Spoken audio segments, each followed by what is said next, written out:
Welcome dear student, welcome to this video. Now as you know हम लोग जो है वो पॉपुलेशन एंड ऑर्गेनिज्म के बारे में पढ़ रहे हैं। आज जो है वो हमें प्रिडेशन पढ़ना है, ठीक है। प्रिडेशन मतलब होता है शिकार करना, ठीक है। जो भी प्रिडेटर होता है वो प्रे के ऊपर जो है वो डिपेंड करता है for the need of food specially, ठीक है। तो प्रे मतलब शिकार और प्रिडेटर मतलब शिकारी, ठीक है। इन दोनों के बीच का जो इंटरैक्शन है उसे प्रिडेशन कहा जाता है, ठीक है। नाउ प्रिडेशन जो है हमें लगता है कि प्रे और प्रिडेटर का जो भी रिलेशनशिप है, ठीक है, ये अगर हम जब भी सोचते हैं तो हमें जो है वो अगर हम शिकार और शिकारी इसके बारे में अगर हम सोचे तो हमारे दिमाग में जो है वो एक बहुत ही आइडियल एग्जांपल आता है कि टाइगर रनिंग आफ्टर डियर, ठीक है। तो टाइगर जो है वो क्या है, प्रिडेटर है, और जो डियर है वो क्या है, प्रे है, ठीक है। दोनों के बीच का जो रिलेशन है वो हमें जो है वो एकदम से हमारे आंखों के सामने ये एग्जांपल आ जाता है। लेकिन अगर हम प्लांट्स की बात करें तो जो भी स्पैरो है, जो चिड़िया है जो दाने खाती है, सीड्स खाती है प्लांट के, वो भी एक प्रकार का प्रिडेटर ही है। मतलब sparrow is also a type of predator which feeds on the seeds of plant, ठीक है। तो यहाँ पर जो है वो प्रे कौन है, प्लांट है, और प्रेडेटर कौन है, स्पैरो है, ठीक है। तो ऑल्दो जो भी हम बोलते हैं कि प्लांट जो है वो अपना खाना खुद बनाते हैं, और हर्बीवोरस हम कहते हैं जो पेड़ पौधे खाते हैं, पत्तियां खाते हैं, उन्हें हम हर्बीवोरस कहते हैं। लेकिन ये भी एक प्रकार के प्रेडेटर ही हैं जो एक्चुअली प्लांट के जो जनरेशन्स हैं उन्हें ख़त्म कर देते हैं, ठीक है। तो यहाँ पे वही कहा है कि जो भी ग्रेजिंग एनिमल, चरने वाले जितने भी जानवर हैं, हम भले ही उन्हें जो है वो हर्बीवोर्स कहते हैं, लेकिन वो भी एक प्रकार के जो हैं वो प्रिडेटर ही हैं, वो भी किसी प्रिडेटर से कम नहीं है, ठीक है। Now predators play many important roles. They keep prey population under control. Predator जो है ये एनवायरमेंट में, इकोसिस्टम में बहुत ही इंपॉर्टेंट रोल प्ले करता है by controlling the population of prey. जो भी शिकार है उसकी पॉपुलेशन को कंट्रोल में रखने के लिए उसके ऊपर प्रिडेटर होना ज़रूरी है। ये बहुत ही इम्पॉर्टेंट रोल जो है वो प्रिडेटर करता है। अगर ऐसा नहीं होगा, ठीक है, अगर ऐसा नहीं होगा, प्रिडेटर नहीं है, तो इकोसिस्टम का जो बैलेंस है वो इम्बैलेंस हो जाएगा, इनस्टेबिलिटी आ जाएगी उसमें, ठीक है। जैसे कि एग्जाम्पल, अगर जो भी फ्रॉग है, फ्रॉग नहीं है तो लॉकेस्ट जो हैं, जो छोटे छोटे कीड़े होते हैं, ठीक है, उनकी पॉपुलेशन जो है वो एकदम से बढ़ जाएगी, और वो फिर कीड़े जो हैं वो जो भी एग्रीकल्चरल फार्म लैंड है उसे पूरी तरह से जो है वो खराब कर सकते हैं। आपको पता होगा टिड्डी, आप लोगों ने सुना होगा टिड्डी के बारे में। अभी रिसेंटली जो है वो कोरोना के बाद में टिड्डी का भी बहुत बड़ा ये हुआ था कि बहुत सारे टिड्डियाँ जो है वो कहीं से आ गए थे, ठीक है। तो जो भी टिड्डी है ये क्या है, ये एक प्रकार का पेस्ट है जो एक साथ में झुंड में आता है और पूरा के पूरा खेत जो है वो पूरी तरह से खेत की फसल जो है वो नष्ट कर देता है। तो इस तरह से जो है और भी बहुत सारे इंसेक्ट्स हैं which feed on the crop plant, और उसकी वजह से वो जो है वो कहीं ना कहीं फसल को नुकसान पहुंचाता है। तो अगर फ्रॉग की पॉपुलेशन जो है वो कम होगी या फ्रॉग नहीं है तो इन इंसेक्ट पेस्ट की पॉपुलेशन बढ़ेगी और उसकी वजह से जो है वो प्लांट को नुकसान पहुंचेगा। तो ये भी एक प्रकार का प्रे प्रिडेटर रिलेशनशिप का जो है वो एक एग्जाम्पल है।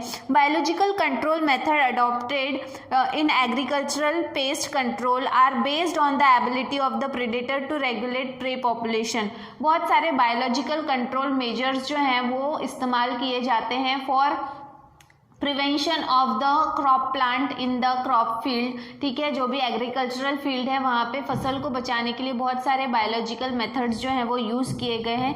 तो उसमें इस मेथड को यूज़ करने के लिए जो है वो प्रे प्रेडेटर जो है ये रिलेशनशिप को समझना बहुत ज़्यादा ज़रूरी है। इसको समझते हुए ही जो है वो इस तरह के control measures, biological control measures मतलब क्या, किसी प्रकार का केमिकल इस्तेमाल न करते हुए किस प्रकार से हम जो है वो हमारे फसलों को अलग अलग प्रकार के ऑर्गेनिजम्स या फिर इंसेक्ट पेस्ट से बचा सकते हैं। तो अगर आपको वो इंसेक्ट पेस्ट को खाने वाला जो भी ऑर्गेनिज्म है वो पता रहेगा, तो उसको अगर हम फील्ड में जो है वो आने देते हैं तो ऑब्वियसली जो है वो आपके फील्ड में होने वाला नुकसान जो है वो बचाया जा सकता है। जैसे कि फॉर एग्जांपल अगर आपके खेत में बहुत सारे चूहे हो गए हैं और वहाँ पे जो है वो नेचुरल उसका प्रीडेटर है स्नेक, तो आप स्नेक को अगर वहाँ पे आने दोगे तो ऑब्वियसली जो चूहों की पॉपुलेशन है उस पर कंट्रोल हो जाएगा।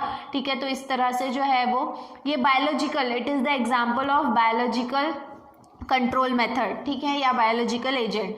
ना इसके बाद में predators also help in maintaining species diversity in a community by reducing the intensity of competition amongst competing prey species. जो भी प्रीडेटर है वो कहीं ना कहीं जो है वो इवोल्यूशन के लिए भी हेल्प करता है, क्योंकि वो जो भी प्रीडेटर है वो प्रे के ऊपर जब फीड करता है या प्रे जो है उसके नंबर्स को अफेक्ट करता है, तो प्रे अपने अंदर कुछ ऐसे बदलाव करने की कोशिश करता है विच लीड टू इवोल्यूशन, जिसकी वजह से एक नई स्पीशीज भी तैयार हो सकती है। देन और कंपटीशन भी कम होता है उन ऑर्गेनिज्म के बीच में। फिर then exotic species are introduced accidentally or intentionally into a new geographical area, they become invasive and start spreading rapidly due to the absence of natural predator। मतलब यहाँ पे एक एग्जाम्पल दिया हुआ है कि कभी कभी ऐसा भी होता है कि जो एक्सोटिक, सबसे पहले एक्सोटिक मतलब क्या होता है? एक्सोटिक मतलब होता है वो स्पीशीज जो एक्चुअली हमारे कंट्री को या उस एरिया को बिलोंग नहीं करते, वो कहीं और के हैं जो गलती से हमारे एरिया में आ गए हैं या जानबूझ के इंटेंशनली उसको आपके एरिया में इंट्रोड्यूस किया गया है। बिकॉज ऑफ दिस इंट्रोडक्शन उसका नेचुरल प्रेडेटर मतलब नेचुरल शिकारी उसका वहाँ पे मौजूद नहीं है, जिसकी वजह से उसके नंबर जो हैं वो लगातार बढ़ते चले जाएंगे। जैसे कि एग्जाम्पल है ज़ेब्रा मुसेल्स का, जो नॉर्थ अमेरिका में जिनकी तादाद बढ़ते चली गई। क्यों? क्योंकि उनका नेचुरल प्रेडेटर वहाँ पे अवेलेबल नहीं था। ठीक है, देन इसके बाद में if a predator over exploit its prey then the prey might become extinct. अब देखो क्या होता है कि अगर एक प्रेडेटर है, एक शिकारी है जो अपने शिकार को ज़रूरत से ज़्यादा शिकार करेगा, ठीक है, तो क्या होगा, एक समय ऐसा आएगा कि उसके जो शिकार हैं वो पूरी तरह से खत्म हो जाएंगे। अब अगर शिकार खत्म हो गए तो एक दिन ऐसा आएगा कि शिकारी भी खत्म हो जाएगा। क्यों? क्योंकि उससे खाने के लिए कुछ नहीं रहेगा। ठीक है, तो इसीलिए जो ये बैलेंस है, बैलेंस जो नेचर में प्रे और प्रेडेटर रिलेशनशिप का जो बैलेंस है ये मेंटेन रहना बहुत ज़्यादा ज़रूरी है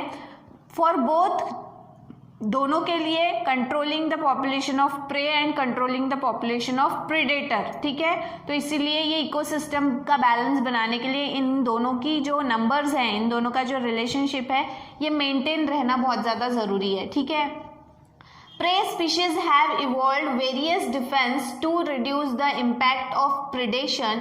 It is a kind of evolutionary arm race. अब क्या होता है कि अपने शिकारी से बचने के लिए शिकार जो है वो अपने अंदर कई सारे ज़रूरी बदलाव करता है।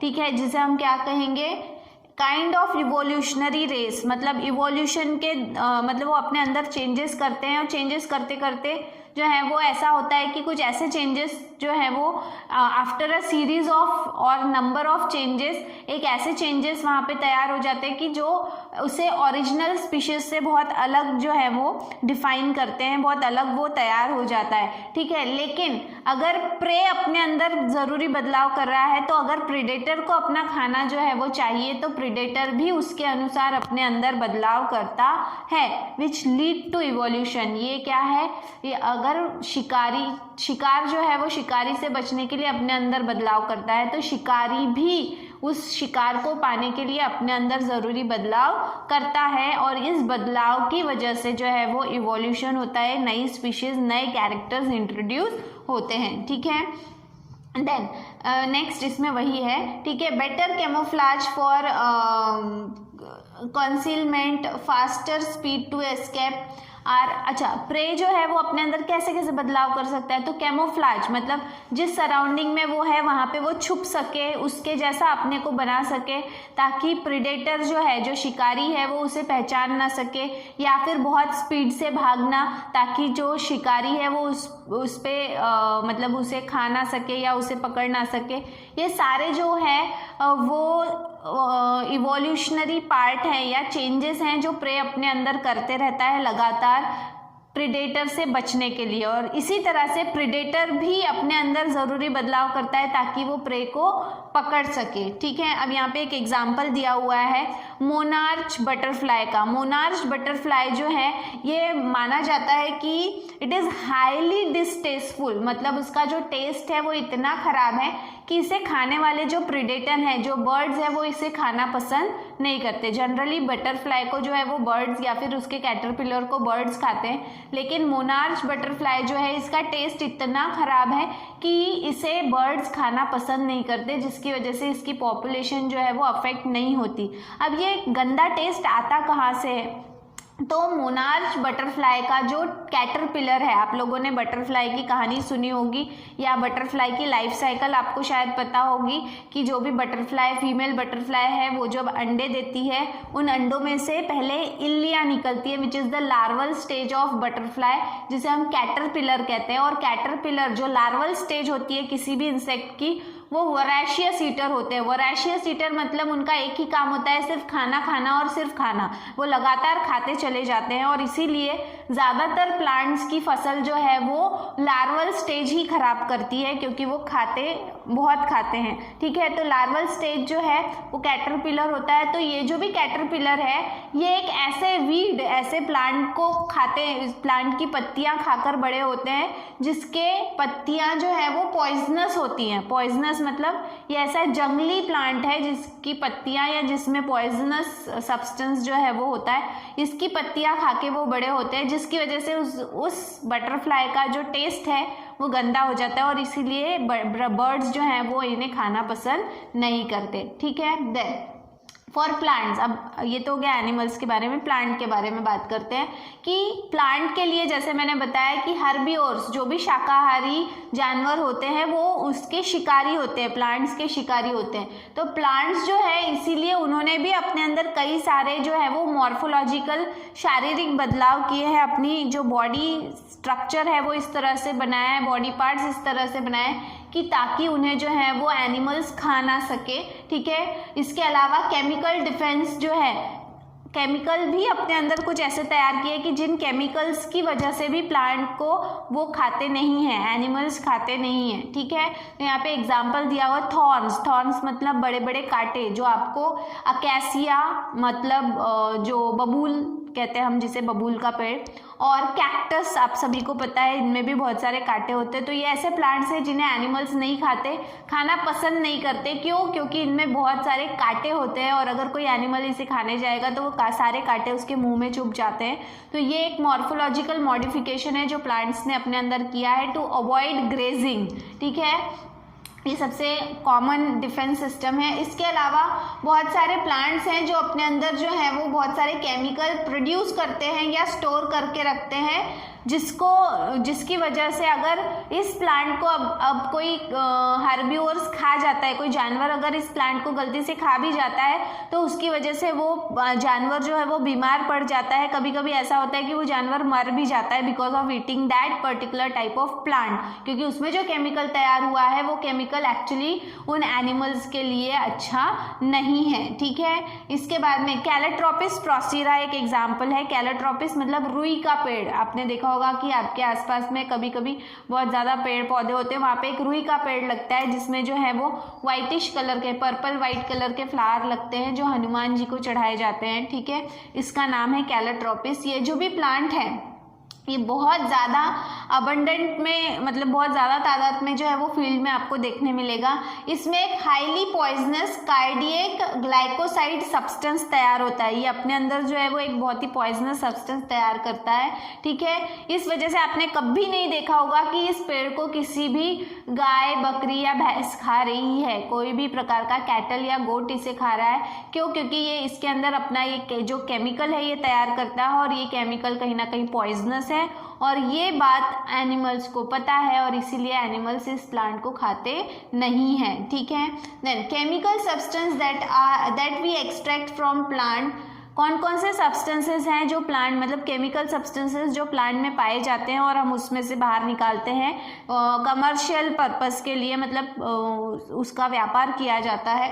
तो निकोटीन जो है वो जो तंबाकू खाते हैं, टोबैको में पाया जाने वाला ये सब्सटेंस है, which is a secondary metabolite भी कहा जाता है इसे।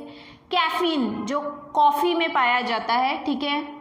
देन क्यूनाइन, देन स्ट्राइचनाइन, देन ओपियम, ये सभी कुछ ऐसे केमिकल्स हैं जो प्लांट से पाए जाते हैं और ये सभी जो है एक्चुअली हम निकालते हैं फॉर आवर यूज़, लेकिन प्लांट ये इसे तैयार करते हैं टू अवॉइड ग्रेजिंग एनिमल से बचने के लिए ये केमिकल्स अपने अंदर तैयार करते हैं। इसके अलावा आपको ये भी पता होगा कि बहुत सारे जो ड्रग्स होते हैं, ठीक है, ड्रग नहीं ड्रग्स, ड्रग और ड्रग्स में क्या फ़र्क है? ड्रग मतलब जो आप मेडिसिन के तौर पे दवा लेते हो उसे ड्रग कहा जाता है और ड्रग्स मतलब क्या? जो ज़रूरत से ज़्यादा क्वांटिटी में नशे के लिए किया जाता है, लिया जाता है, उसे ड्रग्स कहा जाता है। तो जो ड्रग्स हैं, ठीक है, जैसे कि ओपियोइड्स है, कैनाबिनॉइड्स हैं, बहुत सारे टाइप्स ऑफ हैं, गांजा है, चरस है, ये सभी जो हैं all of them are the plant products. ये सभी जो हैं ये केमिकल्स हैं जो प्लांट में पाए जाते हैं और फिर प्लांट से एक्सट्रैक्ट आउट किए जाते हैं, ठीक है। तो ये सारे ऐसे केमिकल्स हैं एक्चुअली प्लांट अपने अंदर बनाते हैं टू अवॉइड ग्रेजिंग, अपने आप को जो है वो किसी जानवर के द्वारा खाए जाने से बचाने के लिए ये प्लांट्स अपने अंदर ये सारी चीज़ें तैयार करते हैं, ठीक है। तो इन दिस वे आज के हम इस वीडियो में हमने जो है वो प्रेडेशन के बारे में बात किया है। इसके बाद में जो है वो हमारा जो नेक्स्ट वीडियो रहेगा कॉमेंसलिज्म, इस चैप्टर का सबसे लास्ट टॉपिक है कॉमेंसलिज्म, ठीक है। तो वो हम देखने वाले हैं हमारे नेक्स्ट वीडियो में। तो आज के लिए इतना ही। Till then thank you very much.